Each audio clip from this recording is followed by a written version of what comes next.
Shifokor qizlar, jamiyat sizni kutmoqda.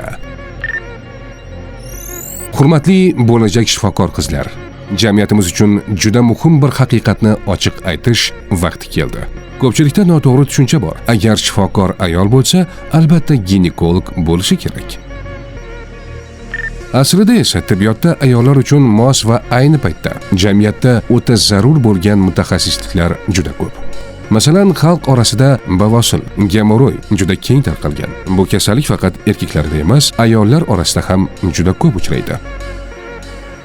Ayollar va qizlar ayol proktolog topa olmay qiynalmoqda. Hayo sababli ular erkak shifokorga murojaat qilishdan tortinadi. Natijada kasallik o'z vaqtida aniqlanmaydi va bemorning azob-uqubati yanada kuchayadi.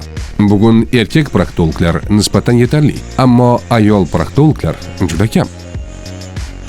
Shu sababli jamiyatimizda ayollar uchun ayol shifokorlar, ayniqsa ayol proktologlar nihoyatda zarur.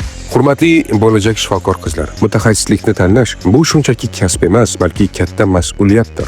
Ayollar va qizlar uchun nafaqat ginekologiya, balki jamiyat eng ko'p muhtoj bo'lgan inson sog'ligi va hayotini saqlab qolishga xizmat qiladigan boshqa tibbiy yo'nalishlar ham muhimdir. Tibbiyot 103 rasmiy kanalimizga obuna bo'ling.